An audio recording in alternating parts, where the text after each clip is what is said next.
These men and women are the backbone of our evolving foreign policy. From civil wars to sectarian violence. From trade conflicts to economies looking inwards. They tackle emerging global issues and shape and redefine foreign policy. What does it mean to be a diplomat? What makes a diplomat? We talk to the men and women who are on the hot seat. This is the Diplomacy Show. Welcome to the Diplomacy Show, where we look at the context behind the text, the meaning behind special events and gestures, the historical and geopolitical compulsions behind foreign policy choices and decisions. Our focus this time is on Thailand, a country with which India shares a maritime boundary, a country which is critical to India's Act East policy, providing connectivity for Northeast India with ASEAN and going through the India-Myanmar-Thailand trilateral highway, a country with which we share cultural interlinkages through Buddhism, through Hinduism, growing people-to-people relationship with more than 2 million tourists going to Thailand every year and more than 150,000 Thai tourists coming to India, visiting Buddhist and other sites. And again, a very important partner for India in several multilateral organizations, ASEAN, BIMSTEC, Ganga-Mekong cooperation. To discuss all this, we have a special guest, the Ambassador of Thailand to India, Ambassador Gongsakdi. Welcome to the show.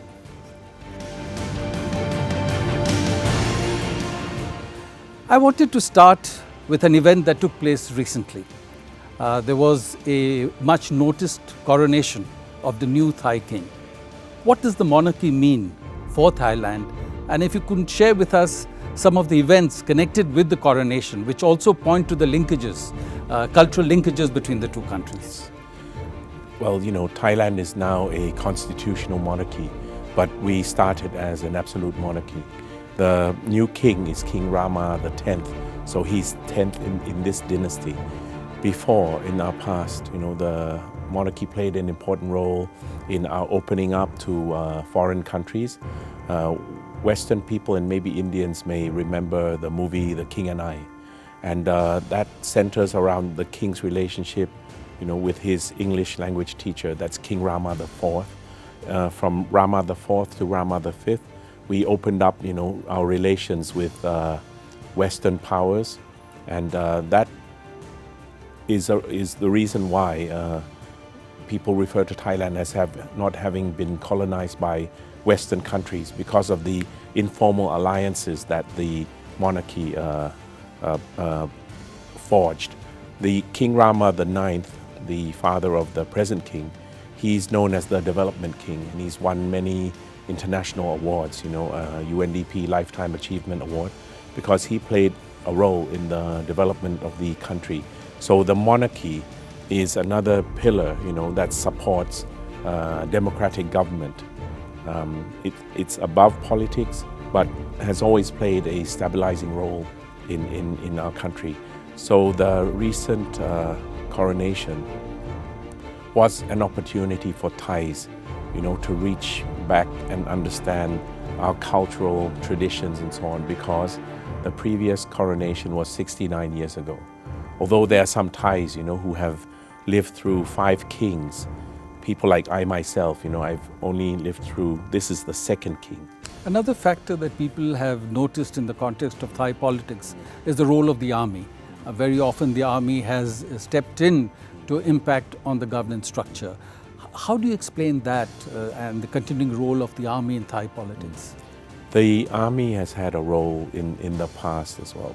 Partly, I think it's because they control the forces. Okay? And, Thailand has gone through periods where there was threat of communism and the student movements. We've opened up our country, and you learned of different political movements that came in. And the army has kind of felt that their role has been to safeguard and protect the country. But as democracy takes firmer roots in the country, I think Thais from all walks of life hope that their role will recede, and become just a professional army under the law and so on. So far they have been tolerated because they have come in to save the country.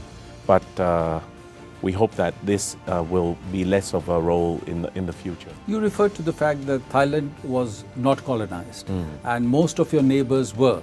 On your western side, they were colonized by the British. On your eastern side, colonized by the French. On your southern side, colonized by the Dutch. Now, as ASEAN is trying to integrate, the fact that these countries have had different colonial experiences and you've not been colonized at all, has that affected in some way the integration process? I'd like to add that one of the reasons that Thailand was not colonized is because King Rama V, he forged relations with Russia, with UK, and the French, so that, and they counterbalanced each other, and that's the reason we were not colonized. But people also say that by not being colonized, our bureaucratic system and so on, systems of governance are probably not as strong as some of the colonized countries. But now we're all in ASEAN. I don't think that the colonial past plays a role in the current situation of ASEAN. No country in ASEAN will go back to that kind of situation again. So that is something that unites us. Thailand had been under threat from the communism and so on. So you could equate that to other countries' threat of colonialism and so on and so forth. So that's something that we have in common. From the perspective of India, Thailand is clearly a very, very important partner. When you look at India from Thailand, how does the India-Thai relationship look for you from its present perspective, and how do you see the potential? I say everywhere I go and give talks in India that India is our future. A lot of people say that our economy depends on China. Before that, it depended on the US, on Europe. Now it's China. But since the financial crisis of 1997, Tom Yam Goong crisis, we've learned not to depend too much on any single market. So no single market has more than 20% share of our trade. But India is an emerging economy.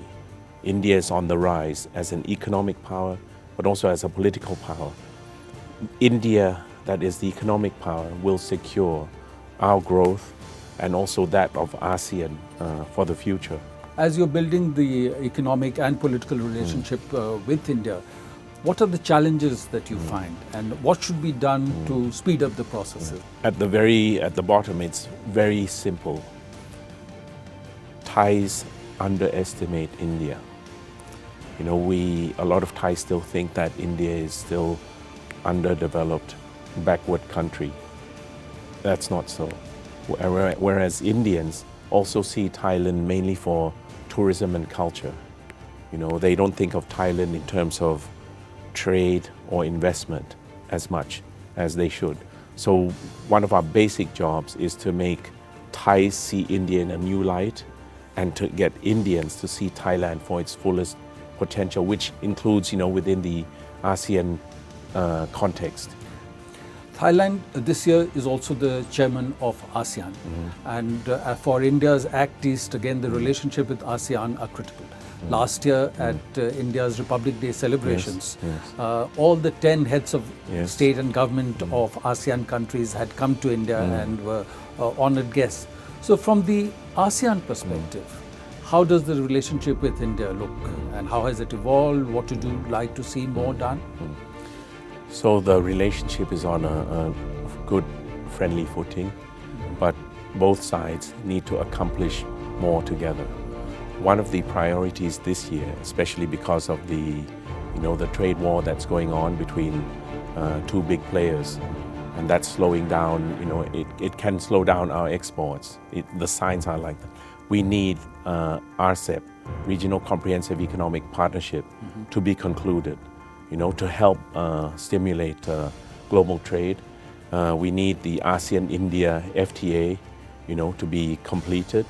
And we basically need to find concrete things that ASEAN and India can do together. For example, India has this 1 billion fund for infrastructure that is not being utilized. It's not that we don't want the funds, but we have to find out why, what is preventing both sides, from doing something out of the fund. In the region that we share, there is a lot of talk now of the Indo-Pacific. Yes. The US has renamed its Pacific Command as the Indo-Pacific Command. Yes. And more and more countries are talking about how networks of security, architectures of security, political, economic relationships need to be defined, worked upon to deal with the consequences of a rising China in a sense. So how does Thailand, how does ASEAN look at the Indo-Pacific? Number one, we've always been there where we are geographically. So we haven't moved, okay, maybe a little bit, because the Earth's plates move, but we've always been there. But the players in the region, which is also expanding in terms of geographical definition, Indo-Pacific in Thailand, we take that right up to Africa, which is the same definition as India. But as nations rise, there are more players, okay? And that affects security, economic security, and so on. So we have to find a way that everyone can engage in a peaceful, productive, sustainable way. These things have not changed, peace, economic productivity, sustainability have not changed, but the players and the weight of the players has changed. ASEAN is small. We have from the beginning learned to involve all the big players in our sort of forums and in our places where we discuss, places of dialogue. So we'd like to see in the future ASEAN centrality being maintained, meaning everyone that has interest in the Indo-Pacific, they can use ASEAN forums, to sit down and discuss all the different aspects, connectivity, economic growth, whatever. And that's what ASEAN centrality means. I think in the end, the more you read about Indo-Pacific or ASEAN Indo-Pacific, it's the same issues, but involving more players. As you mentioned, Ambassador, the focus then from your perspective would be on the code of conduct. Yes. And other aspects such as militarization or freedom of navigation operations and other things carried out by US, some of the European partners would perhaps get resolved in this framework. But another aspect which is getting a lot of attention is the Belt and Road Initiative that China has embarked to build connectivity and infrastructure across Asia, extending on to Europe. How is that impacting on your region? Thailand is very big in pushing connectivity.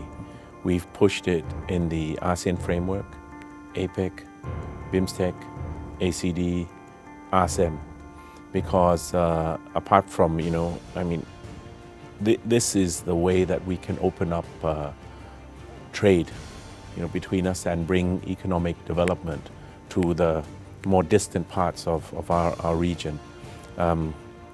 So Belt and Road is just one aspect of the options that you have with connectivity. In Southeast Asia, debt to GDP is around 40 to 42%, which is way below, OECD ideal of 60. So that's one, right? That we have to trust governments to make good decisions. Okay. Failing that, what we're trying to do in the ASEAN Indo-Pacific is to give governments more choices, and this I see good progress.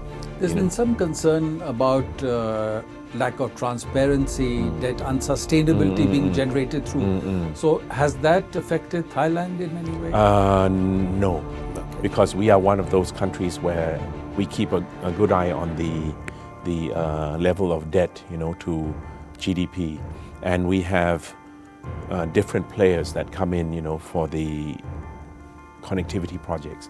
The fact of life is there are not many that are offering capital. China is one of the big ones. but there's Japan, but now US, and then India, and we hope other players will come to give countries of the region more choices. When you are a government, a sitting government, and you want to provide options and conveniences for your country and chances for development, infrastructure is one way. Like in India, there's so much infrastructure investment going on, right? But it can be done in a way that doesn't tie the hands of the future generations. Another organization where India and Thailand work closely together is BIMSTEC. Yes. The Bay of Bengal initiative for multi-sectoral technical and economic cooperation, Yes. where 5 South Asian countries, Yes. India, Sri Lanka, Bangladesh, Nepal and Bhutan, come together with Myanmar and Thailand. In your assessment, what has been progress under BIMSTEC and what can be done to strengthen the processes and cooperation in that framework? From the beginning, Thailand has been focused on the economic cooperation of BIMSTEC. And we're still obsessed with getting BIMSTEC FTA done. Okay, so that's pending. But of late, past 2-3 years, the emphasis has also come on the security cooperation, which, given the situation with terrorism and groups and so on in this region, I think that's also a positive area of cooperation. So that is moving very well, but we also need to do the economic aspects. Now, I will admit that because Indians will keep saying that Thailand as the second largest member of BIMSTEC, which is true, but we are quite a distance away from India. So that puts a little bit of pressure on us as well. So in any organization, you need drivers, and if you can have more than one, that would be nice. So we are finding it a little bit of a challenge to catch up to India and to help India carry the weight of BIMSTEC and drive it forward. I think that's the challenge. So you are waiting for us to grow into the role of, relief driver. Another framework for working on infrastructure connectivity, building on some of the cultural and civilizational links, is Ganga-Mekong cooperation. Yes. How is that progressing, and how do you see the future for that? It's not a secret anymore. ASEAN is a growth area, same as India, and we try to link these two growth areas. And then by doing so, we can help be engines of growth for the global economy. But within ASEAN, the growth areas, the fastest moving areas are CLMV, Cambodia, Laos, Myanmar, and Vietnam, which form the Mekong Subregion. And they were also the second tier of ASEAN members, okay? So originally, we wanted to close the development gap, but now it's also about investing in ASEAN's most affordable real estate and areas which will grow 6 to 7%, compared to India 7 to 8. So this is the most profitable area to invest in ASEAN. And apart from India, there's Japan, Korea, US, Thailand, and so on, working on the Mekong Subregion. What we are hoping for is all these development partners synergize, their efforts a bit more. It's beginning. India will do the trilateral highway, and it's working with Japan to extend the trilateral highway right to Vietnam. If you think the potential of the trilateral highway is great, for land-based trade and for border trade for northeastern region, linking up to Vietnam will be even more so. It might be a few years down the road, 5, 10, but this is an example of the dividend that Thailand had taken the initiative to start the Asia Cooperation Dialogue, Yes, the ACD. yeah. What was your thinking behind that, and how has that process evolved? This is another example like BIMSTEC, APEC, ACD, Asia-Europe meeting, that Thailand was an ASEAN, that Thailand was a part in the creation, of those organizations. ACD came from, us in Asia looking at Europe and how it came together, you know. And they were stronger because they came together, the complementarity and so on. And look at Asia, you know, from Turkey right to Japan. And the idea was that if we can come together with all our complementarities, we would be even stronger than Europe. But we are still in the stage where we are adjusting. Personally, I've also been involved in ACD. The pros and the cons are the same thing. That we are such a diverse group, you know. So you have East Asia, you have Southeast Asia, South Asia, Central Asia, Middle East, and then Turkey, you know, Central and so on. So it's quite it's the same as say WTO or trying to get the UN together. Well, it's important to meet together and Yes. discuss. And Yes. another group that has a lot of diversity is the Indian Ocean Yes. regional But I think cooperation. that's a fantastic group, you know. Thailand is also a member of IORA. And, you know, every time you sit at that meeting, you think, I mean, what a vision, you know, the founders had. And country like Australia, they're very active. Australia, South Africa, India. Through the concept of IORA, Australia is able to link themselves across the ocean to Africa, because most of us are land-based. So ACD is land-based, you know, but this one you're linking through. So the ocean is a link, not an obstacle. And from Indian perspective, again, the Indian Ocean is critical, linking it to West Asia, Yes. to Africa, Yes. to Southeast Yes. Asia, to Yes. Australia. Yes. And so again, a very, very important area. And I just want to touch on that the ocean and the maritime dimension is very strong, you know, in India's dealing with Thailand or dealing with ASEAN, and, you know, also through IORA. And I found in my 2 years here that the relationship between the navies has strengthened, you know. So this year we will see trilateral exercise, you know, India, Singapore, Thailand. I am confident that we will see more purchases of defense equipment, you know, on the maritime dimension as well. So that's also a stronger facet of our relationship that I'm very excited about, and that is a result of the more exchanges of visits. Ambassador Gongsakdi, you've been in India now for more than 2 years. Yes. And you'd have traveled to different parts of Yes. India. So Yes. what are the impressions you've Yes. formed personally Okay. as you've gone to different states, different regions? One of the things that my wife and I, you know, it comes at us a lot is that India is such a country of diverse people. And, you know, in some places like in northeastern region and so on and so forth, and yet people choose, you know, to be part of this nation. They could have easily, maybe not, chosen to be there on their own or whatever, you know, but the diversity of the people of this nation that choose to be united under India, that fascinates me. And I mean, I don't need to convince you how different people are, right?